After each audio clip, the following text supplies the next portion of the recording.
welcome to ThinkTech. We are raising public awareness about energy, globalism, diversity, and technology. I am Donna Blanchard. This show is The Arts in Hawaii, and we are coming to you from Pioneer Plaza in the heart of downtown Honolulu, very close to Kumukuhua Theater, where I am the very proud managing director. And I want to let you know we have a special announcement today before we go any further. The name of this show is changing.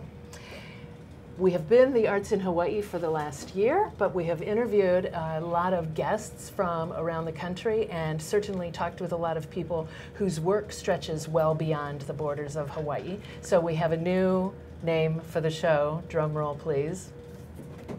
Thank you. The new name of the show is Center Stage. Center Stage with Donna Blanchard. Welcome. I'm happy to have you center stage with me. So let me read a few things here, and then we're going to start rocking and rolling. Remember that we broadcast live on the internet every weekday. Our shows are streamed on ustream.tv and Spreaker.com. And if you would like links to any of our live shows or to see our archived shows, go to thinktechhawaii.com. And if you would like to come and join us in our downtown studio, where you can do things like give us a drum roll when called for, thank you very much. Just email j@thinktechhawaii.com.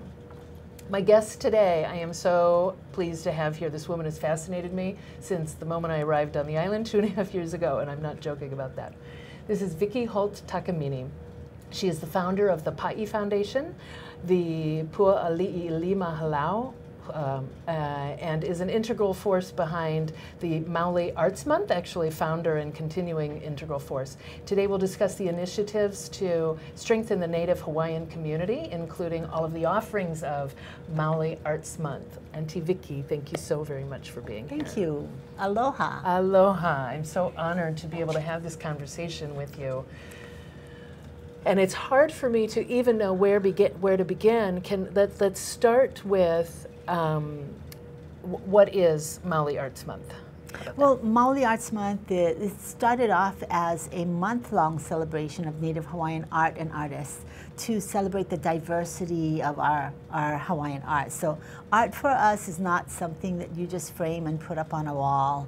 You know, we wear our art. So I'm wearing a Nita Palago. This is a Wahine Toa dress. Artwork that was on canvas that was done by her son and her husband. She thought, well, let's put this on fabric. So this is a Hawaiian artist. This is bamboo, a bamboo print. We've got lots of fashion designers that do that, but also some of our contemporary artists that are inspired by our ancestors. The things that we've done, ceremonial wear, tattoo, kaka'ako. For us, that's all still art. Our jewelry, so you know, I've got some neat house chalets on. We wear flowers in our hair. All of that for us is art. Fabulous. So the art, it's not a month anymore. No, it started with a month-long activity during May, and we just came out of April. We were in Wearable Art Center in Hilo, and then we're here, and so the gallery exhibit for the whole month of April was in Hilo Town at the Wearable Art Center, and then here we're at the Arts at Mark's Garage. Has got a great exhibit of young Hawaiian contemporary artists with some established artists like Imai Kalani, Kalahele, Corey Tom, curated by Drew Broderick. And then at Queen Liliuokalani, I was going to say QLCC, but Queen Liliuokalani Children's Center in Kalihi, also known as Mu'olaulani, their hallway for their offices have been, we've got artwork that was put up just for MAMO, and some of their garden. We've got some sculptures in their garden, so you need to go and visit them during their work hours from 9 to 5 and stroll the working offices of the Queen Liliuokalani Children's Center. Imai Kalani Kalahele curated that little art exhibit there, and starting next week, 2 exhibits will open up at the Kapi'olani Community College. They've got a couple of galleries there that was curated by Kapolani Landgraf, and I'm sure that Kauka de Silva is there. And then our big exhibit is at the Bishop Museum the end of this month, May 24 and 25. Well, it's on exhibit, but 24 and 25 is our arts market at the Bishop Museum with our Wearable Art show next week, Wednesday on the 21st. And then we're going to go to Kahilu Theater in Waimea. and do another wearable art show there, and a farm to table event in Waikiki. And then in June, we're going to be at the Maui Arts and Culture Center on the island of Maui. So what started with just a month has now expanded to 3 months of events and activities and celebration of art. Oh, how awesome is that? And we had the film festival at Kumukahua on First Friday, that weekend of First Friday. So we celebrated with Kumukahua some really great film, Family Ingredients, which is talks about food. You know, and as Hawaiians, I was like, oh my gosh, food is a core value of our... It's definitely an art form. Yes. So Kumukahua, and I think also Haumana, the Haumana, was really a wonderful film about what it means to be a hula student. And not just a hula student, but a male hula student. Yeah. And all of the issues surrounding that was really a great film by Cale Wolford. Fabulous. We're so happy to host the event and so excited to see how much it has grown. And like your wearable art, the fashion show that you have, that's hugely attended, isn't it? Yeah, really we've been very successful with that as well. I think early on when we first did our first year, and the inspiration for that was, you know, some of us, our artists were getting together and we're not happy with not being able to show a lot of our art in galleries or not being commissioned for work, and you know, no Hawaiian initially at the convention center was commissioned for artwork. And that was the motivation for me to get started at saying, well, we need to promote our own art. You know, so I lobbied the state legislature for a couple of years saying, I want my own Office of Hawaiian Culture and Arts, you know, so what am I thinking, right? I don't know any better that I shouldn't be asking those questions because I still believe we need our own Office of Hawaiian Culture and Arts to really support. So I just thought I'll just start my own.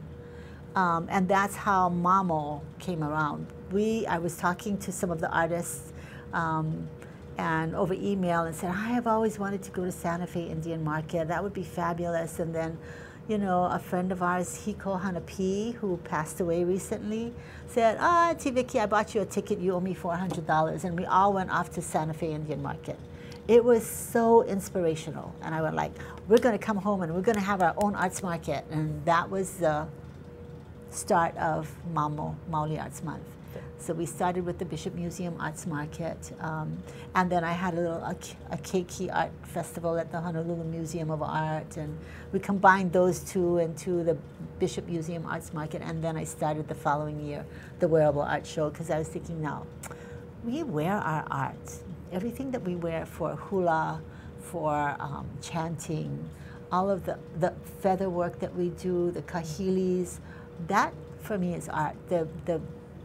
The bowls that we use for ava, or the bowls that we use to umeke, to serve water, to store our things, our valuable things in, all of that. The core wood things are all artwork. Oh, yeah. So, you know, visual art, but functional as well. So not necessarily just to put in a case, but, you know, we kind of wear them. We to use, yeah. And make a part of your day. Uh-huh. And this is the 8th or 9th year of... This is the 9th year of MAMO, the 8th annual Wearable Art Show. Do you find that, and correct me if I'm wrong, in sharing, wanting to create an avenue to share all of this Hawaiian art, you wanted to share it for the sake of the Hawaiian community, but also to communicate? Right. I think what's important is that we understand there's a lot of imitation work that's out there. So things that are made from outside that are brought in, and you know, there's a lot of, you can get very, very inexpensive Hawaiian quilts that are made in the Philippines, or lauhala work that's made also in the Philippines, or kukui nut lace. But we have artists that still do that, and so, you know, to ask for a lauhala mat and expect to pay, you know, more than $5 for a lauhala mat. And some people don't understand the value of that this was handmade by Native Hawaiians who gathered those resources from areas where they grow the trees and stripped and made that that has been handed down from generation to generation, that these are quilts that are hand sewn by some kupuna or a Native Hawaiian artist, and the patterns that they have are unique to their family, sometimes very, they're not copyrighted, but everybody knows whose artwork that is. There are artwork, I mean, we have Brooke Parker, who has some original artwork based on Hawaiian history. So images of Kalaniʻopuʻu, of Alexander Liholiho, he studied the history of our people, and every little stroke in that has been researched and has been put together. So we've got some contemporary Hawaiian artists that are still painting and using of photographs or sketches that have been passed down by, you know, the first visitors to our islands who sketched when Captain Cook came over. Oh, wow.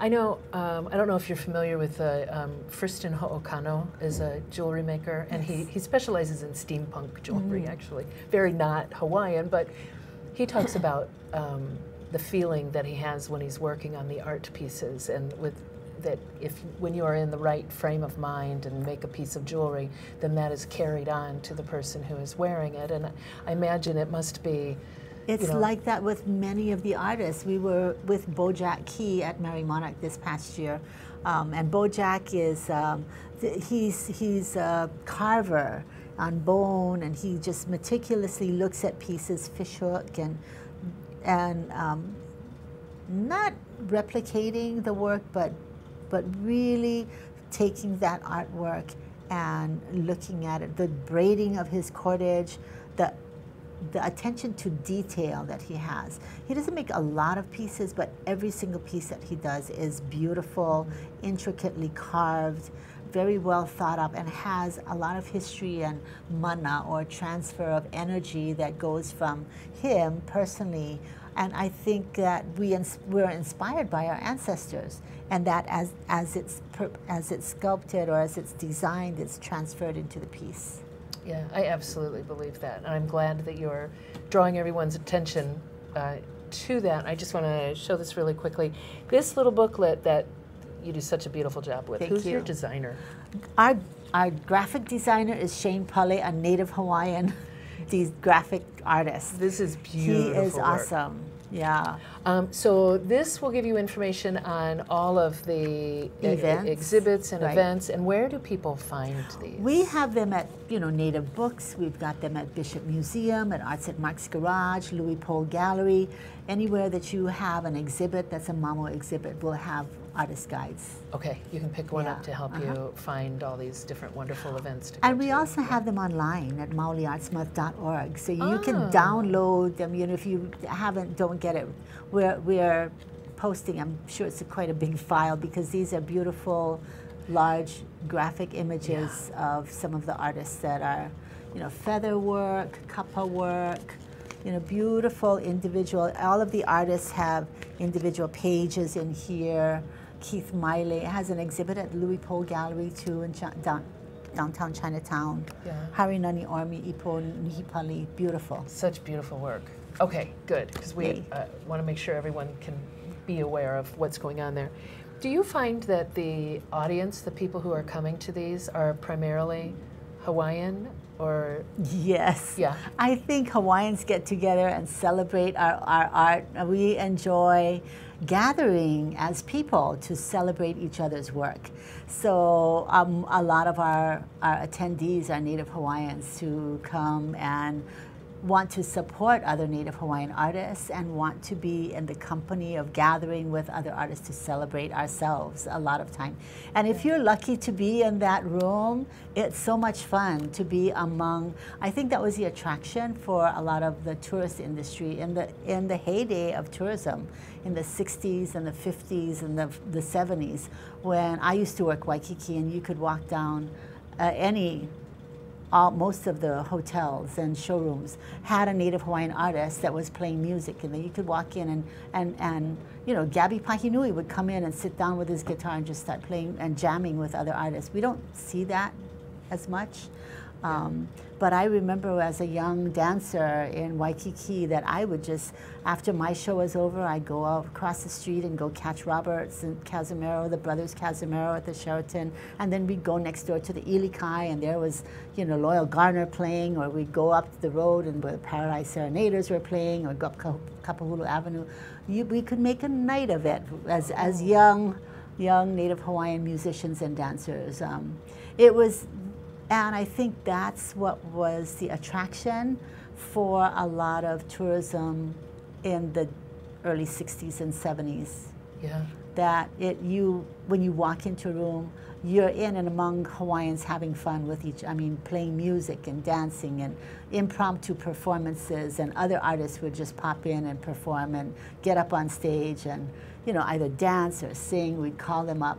I think those days, tourists just loved being around that kind of celebration of our art. Oh. And so I think at our events, that's what we create naturally as Native Hawaiians. And it feels very welcoming. And it's genuine. I think that's what it is. It's genuine. It's not something that we put on for a show. Yeah. We celebrate because we're with each other and we're having fun with each other. Yeah. I loved at the Network of Ensemble Theater. Yes. You were a big part of that, helping to guide that from the very beginning. And the last night, the luau that we had, I just loved that with your brother. My brother, playing, and your nephew. my nephew, you know, and family you danced. Friend. I danced, and Kapalai De Silva, Mapuana De Silva's daughter was there, so we called her up to dance. Yeah. So other artists showed up. And Haileo Pua Baker. Yeah. So the Network Ensemble of Theaters, I was happy to help facilitate the Microfest that we hosted here in Hawaii. And that was one of 4 Microfests that they had done around the country. In Detroit, I attended the one in New Orleans, was in Appalachia, and then Hawaii was the final destination for the Microfest, a gathering of artists involved in social justice work in their own communities. So in Detroit, they were looking at, you know, all the effects of losing a major business. You know, the whole automobile business collapsed, and what do you do with all those empty buildings and those empty houses? In New Orleans, we were looking at the effect of that huge impact, that flood that came over, the breaking of the dam, that hurricane, and so the whole city, you know, revitalizing that economy and their rebuilding. I think what we realize is that we're very resilient people. We want to build our communities. We just don't walk away from our communities that have been impacted. So the devastation was huge, and the artists that were there are a great part of that. So looking at some of the social justice issues in each of the communities, and then one of the things that I recognized when I was at the New Orleans was that I didn't see a large presence of indigenous people, and that was my question, was we're on Native American land. There's a Native American group here, and I didn't see the presence. So I wanted to, you know, invite them to come to Hawaii, and here in our own ancestral homeland as a Native Hawaiian, I wanted to play host to them. So inviting them to meet some of Haileo Pua Baker took them to her school, Hālau Kumana, and had some of them at their school. We took them to the Lo'i. They were there at the fish ponds. We had cultural experiences, and then culminating with camp out at Mokuleia, primarily because you can't come to Hawaii and not get in the ocean. Yeah. And there's really no bringing people to Hawaii and locking them up in a conference room or meeting room, and especially not artists. So artists, you know, they would rather, in fact, Noe Montoya was outside singing to the turtle that was swimming by and creating a song for the turtle. And he's a visitor, a Latino guitar player from San Francisco with El Teatro Campesino. Mm-hmm. He was one of the artists there. And so taking that opportunity to make art and create art, but also to get in our ocean and understand why we know that Hawaii is a very special place to live, work, and play in. Yeah. I have so much to say about that. We're going to take our first break real quick. We'll be back in a moment. This is Center Stage on ThinkTech Hawaii. We'll be right back. Hello, I'm Martin Despang, and I'm the host together with the one and only Ali Yamashita, and our show is called Urban Transcendence. And Urban Transcendence is about identifying where we have a unique situation of a vibrant city in one of the most beautiful natural environments. So how these two can coincide, sometimes conflict, how they could find reciprocity in the 21st century is what we're excited about. And we're planning on bringing in a diverse body of guests, both from the arts and the science and the established and the wise and the emerging generation. So hope you will join us. We'll always be on Thursdays from 1 to 2 p.m. Thank you. Hi, we're back and we're live. This is Center Stage on the ThinkTech Hawaii digital series. I'm Donna Blanchard, very proud managing director of Kumukuhua Theater, and I am here talking with Vicky Holt Takamini, we're talking about the Maoli Arts 3 months celebration of Hawaiian artists. You know, you're talking about sharing our art and the other organizations in all of those communities where the NetFest was, where they suffer isolation, but they are very isolated communities. And part of the reason why I am so very grateful to be here working with Kumukuhua Theater is because I believe it is our art that is, it's the best conduit I know of to share our lives with each other. And theater happens to be my vehicle of choice, but art offers a way of, I believe, communicating on a visceral, an emotional level, but also on a safe level, because some of the stories that we have to tell are not nice. Yeah, we have some critical issues that are more palatable when they're shared through art. We can talk about very heavy discussions on, you know, relationships, colonization, you know, the impacts of that through art form that are, I like your word to say that it's safe to have those discussions, that art is an acceptable mode of communicating sometimes very difficult subject matter. Yeah, and carrying it with you, especially when you're talking about wearable art, and you know, you're talking about a beautiful bowl that someone has carved by hand that you can then use in your home. But I also think that art is a form of healing, and that art can be healing for a community. And I really need to share that. I think that if there's no art in our lives, if you're not involved in art at some level, whether just appreciating it, participating in it, or making it yourself, then your life then is not full, and you don't have that. I think that I'm the way I am because I surround myself with art. I am not an artist, so my artistic painting or drawing skills are like circle, 2 dots, and kind of a little half circle for ears and little spiky things for it. So my very first artistic endeavor. So I'm going to have to take some art classes, but I'm a good hula dancer. I can teach hula. That's the body. Our body can be used. So different art forms for different people, and we all have to find some art that we're good at. Where we don't have to be good at it either. We just have to enjoy what we're doing. It's not about being good at it. Yeah. And I think appreciating art is a form of your own artistic expression as well. Yeah. You don't have to be the great singer, but you should sing. Everybody should sing. It doesn't have to be just sing community. And be there to appreciate the person who is singing and share in that as well. And it's a great outlet. It's a great stress relief. You just kind of get out there, do your thing, and celebrate being alive. Yeah. Yes. I was at Namea with Maile taking ukulele lessons.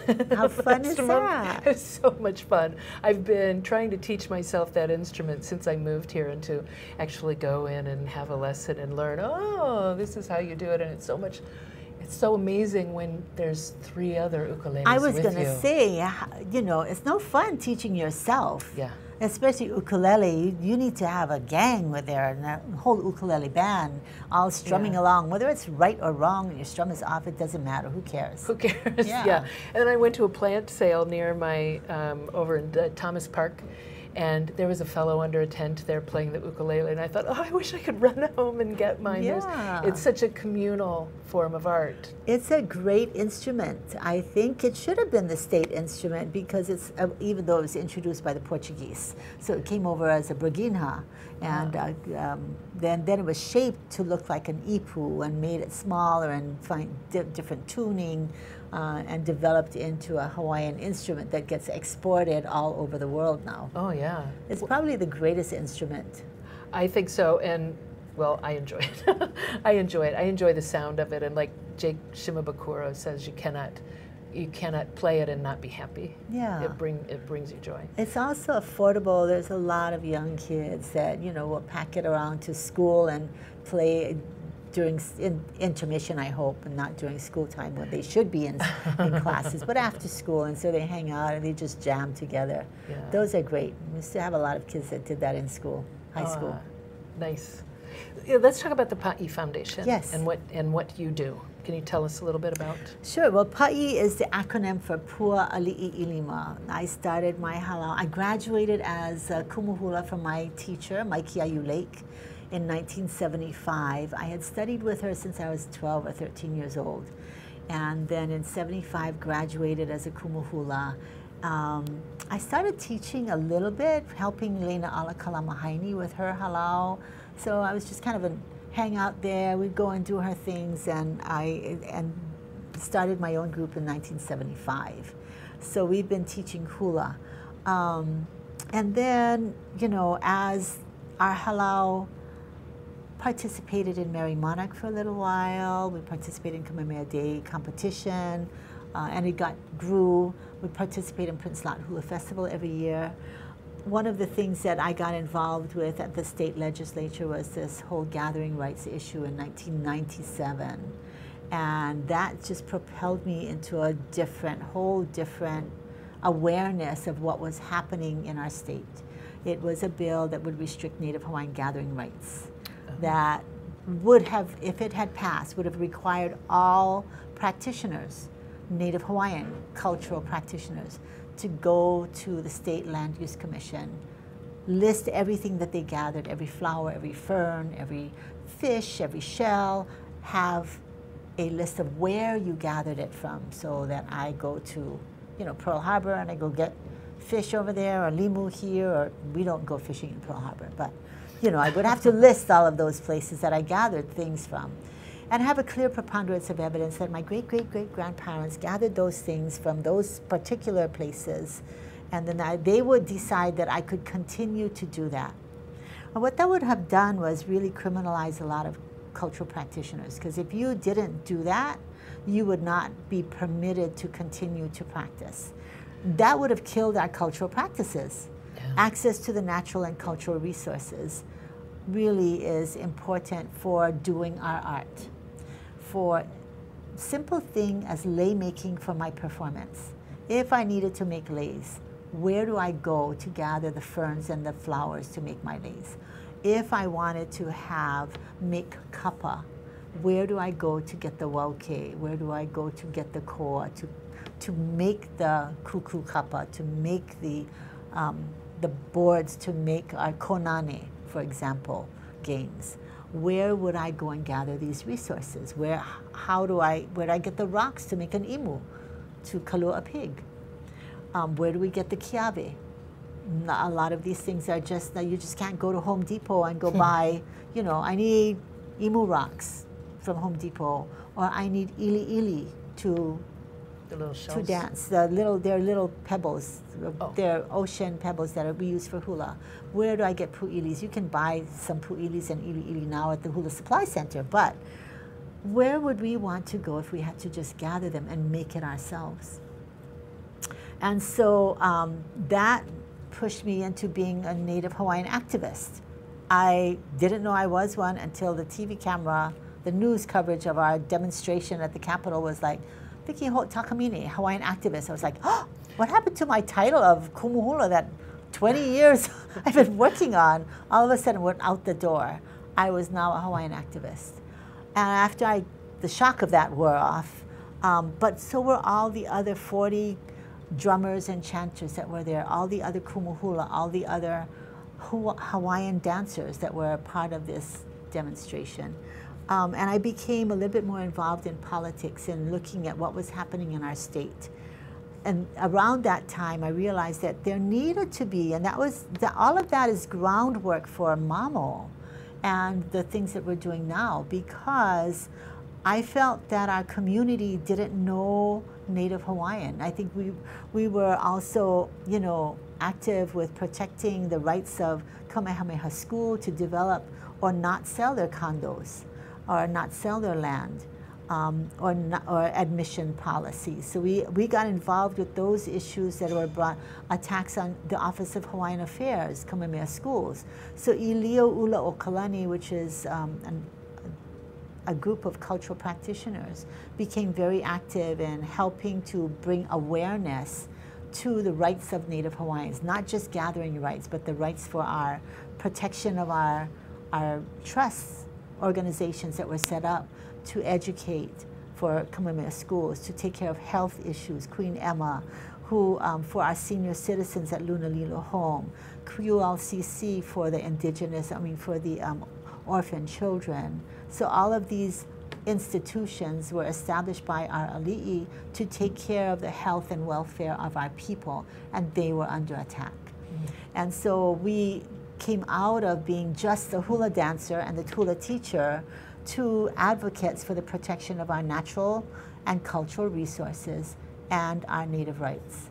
And the need then for educational programs was the initiative for Pa'i Foundation. So we took the acronym Pua Ali'i Ilima, and Pa'i, if you went to the dictionary, it means sudden impact or slap.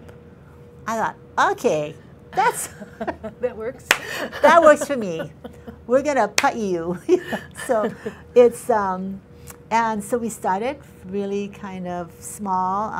Most of the initial board, all of the board members are members of the hālau, and it was started to provide educational programs on things that are Hawaiian to ensure the preservation and perpetuation of Hawaiian cultural traditions for future generations.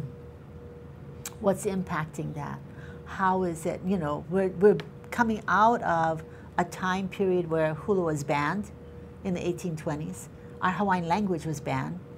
I'm a product of that whole Hawaiian Renaissance that happened. Auntie Maiki Uniki, the largest number of kumuhula in the 70s, and all of us went out. Some went into the Hawaiian language immersion school process. Kili Itaua and others were involved with the first Hokule Aseo, hālau hula bubbling up with Robert Casimiro graduating, myself, Mapuana de Silva, hālau hula were sprouting up. These are all graduates of my kumu, my Kiayu Lake.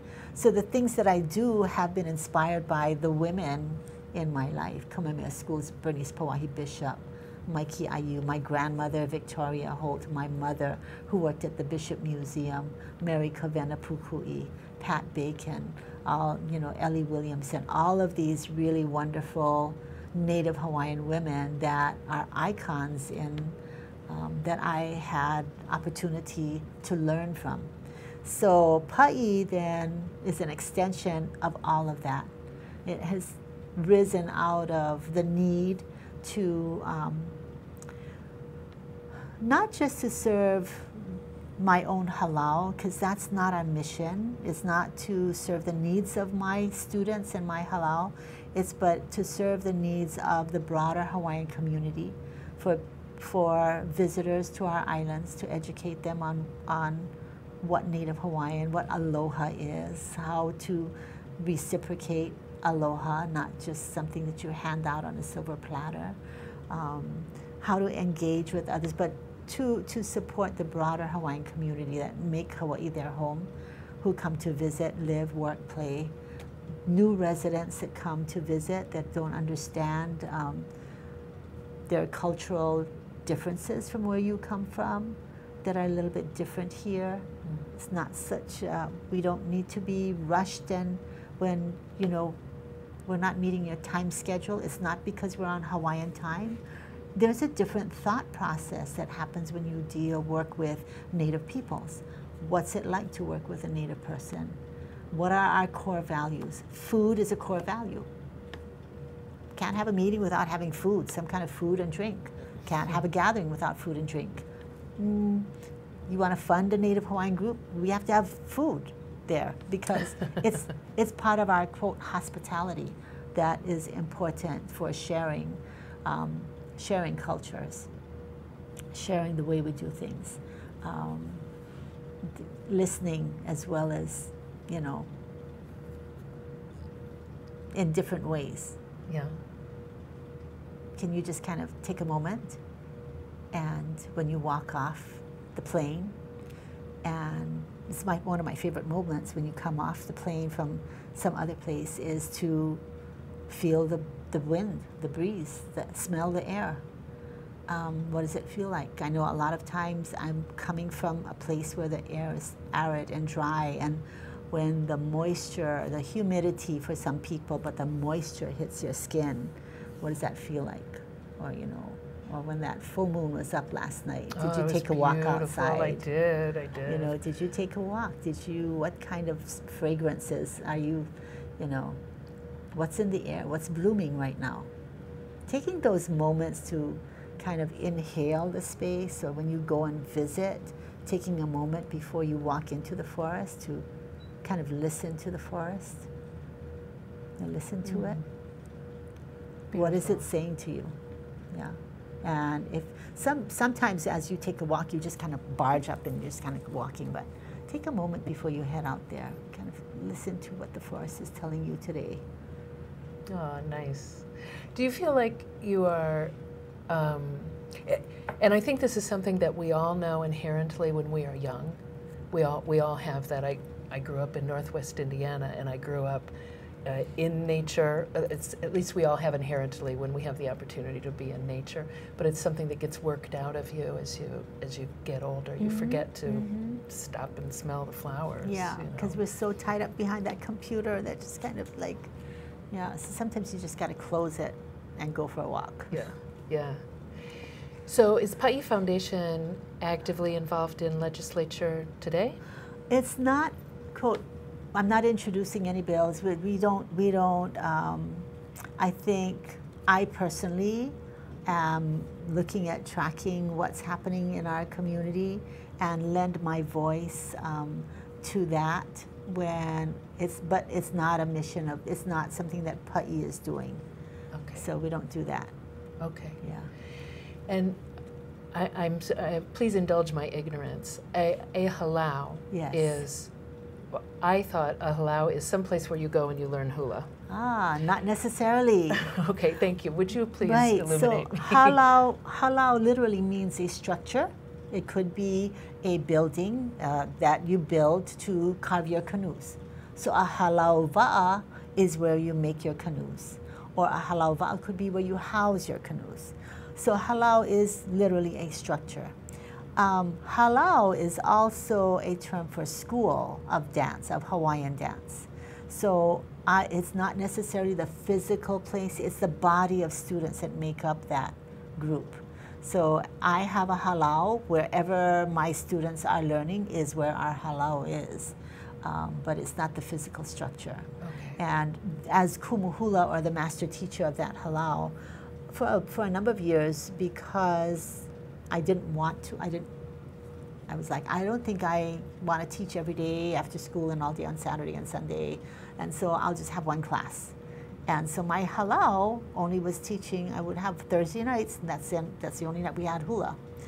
And so Thursday nights everybody would come to wherever, and for a little while it was at the patio of my house, and then we rented a studio, and then we were renting a school, you know, an elementary school cafeteria, and eventually when Pa'i was started, one of our funders came and said, oh, this is where the Vicky Holt Takamini, and she's the judge at Mary Monarch, and I'm teaching at this Kalihikai Elementary School, and this is Ford Foundation, and Program Officer Roberta Uno came for a site visit. I was one of their grantees.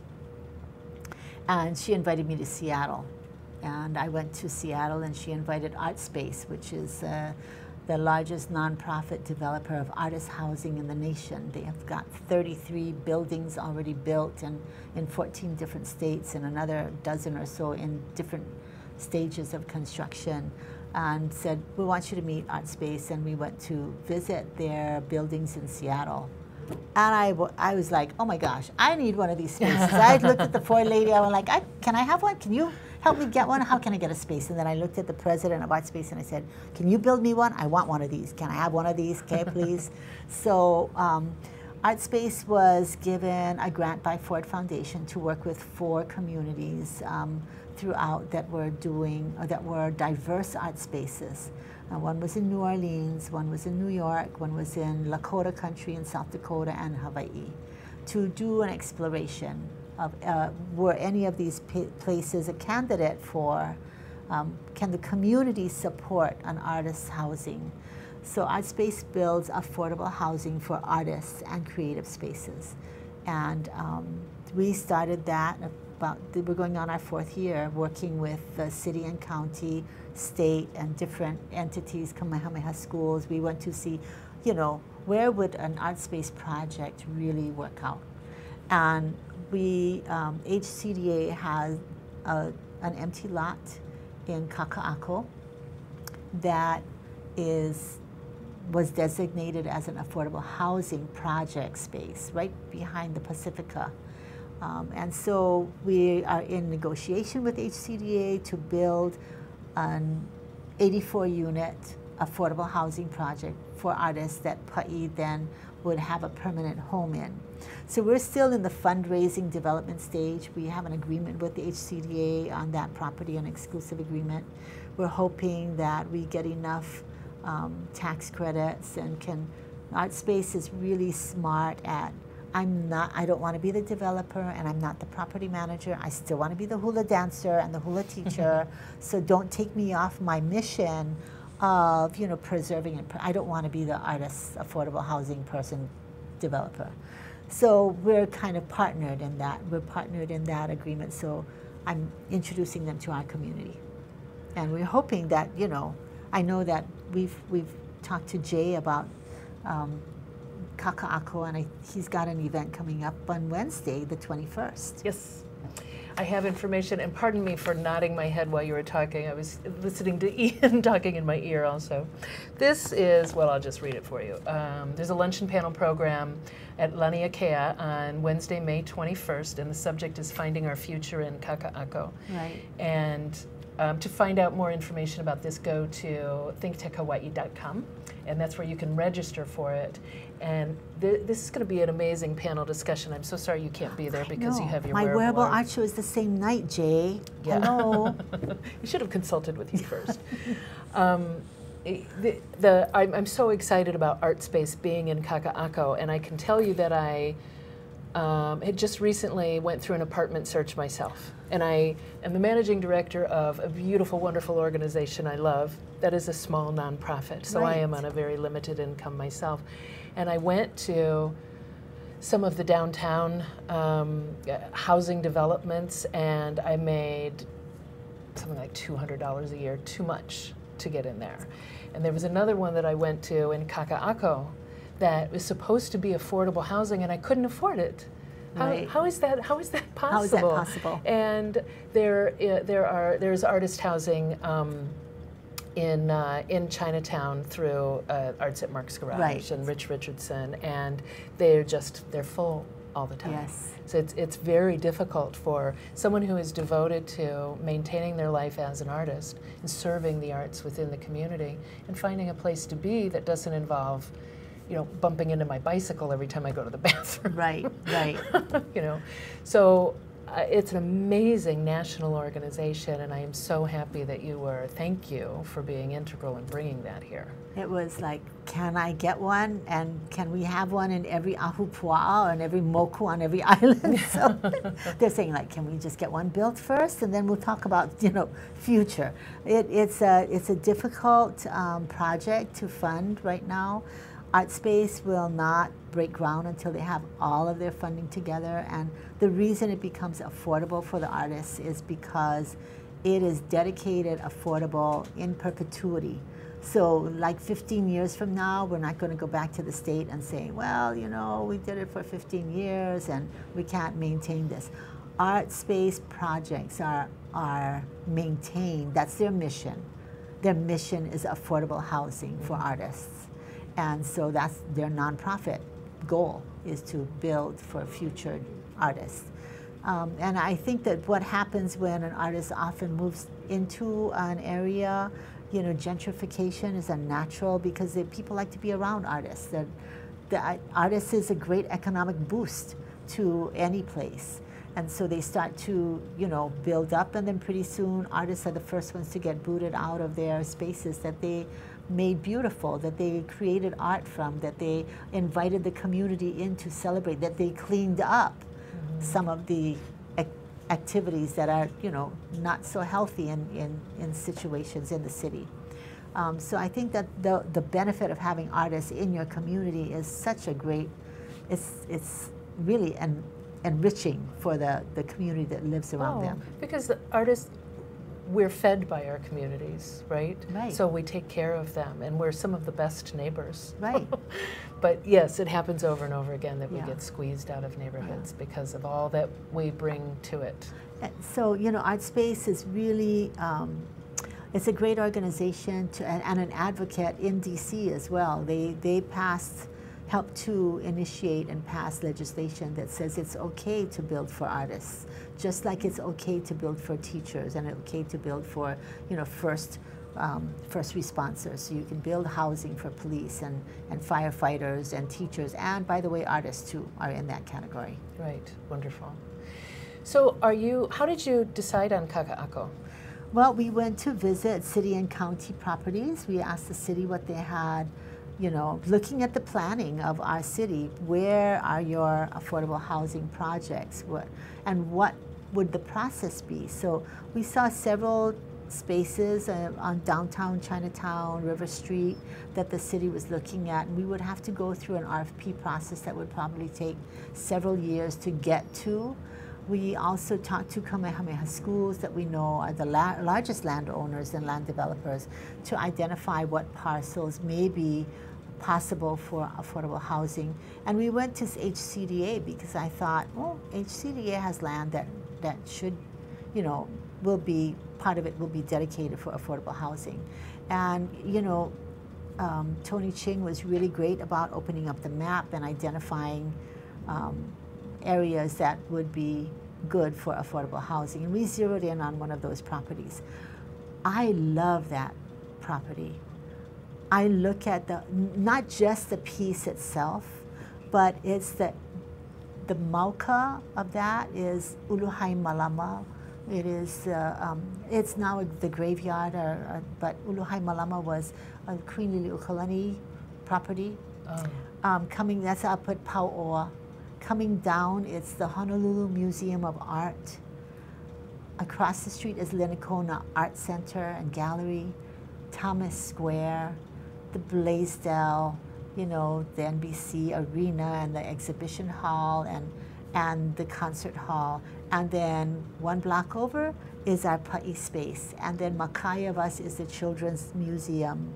And, you know, then it's the ocean. So I just look at that whole corridor and how rich with artists and how our artist project can help serve that community, the kaka'ako community, Kaka'ako Makai, Gateway Park, you know, the beautiful park that's there, and Thomas Square and the rich history of Thomas Square, and how we could partner with, you know, Linicona Art Center, artists that could be, I would love to chunk out one of those as an artist residency for visiting artists. Oh, yeah. Oh, that's so wonderful. I'm sorry that I need to wrap up. And I didn't even get to hear about Mary Monarch. Oh, that's another story. I'd love to hear about that next time. You have to come back. I'm anxious to see be a part of the forum next week about kaka'ako, and hopefully Ed Bourgeois, your managing director, will be able to be there to speak to that as well. I'm anxious to see where that goes, but also to follow you. You know, when I watch Mary Monarch and they introduce you as one of the judges, I say, hi, Aunt Vicky. I really appreciate everything that you're doing in the community. I appreciate who you are and how you show up in our world. Thank you. Thank you so much for being here. Thank you so much for having me. And please do, everyone, go find this, go online to paifoundation.org. MaoliArtsMonth.org too. Okay. Oh, MaoliArtsMonth.org also. And we're going to get some over at Kumukuhua Theater if you want to come and pick some up there, or the Arts at Mark's Garage and other places, so that you can check out everything that's going on with Maoli Arts Month. I think it's important to all of us to experience that. It's good for the soul, right? So I'm going to read a little bit. Thank you very much for being here. Thanks to our stage manager, Marshall Collins, production manager, Ian Davidson, our communication director, Chrissy Guffigan, and to Jay Fidel, who somehow manages to put it all together. Thank you to you for watching, and thank you very much to you, Auntie Vicky, for being here. To check out our previous broadcasts, go to ThinkTechHawaii.com, and we will see you here next week on Center Stage with me, Donna Blanchard. Bye.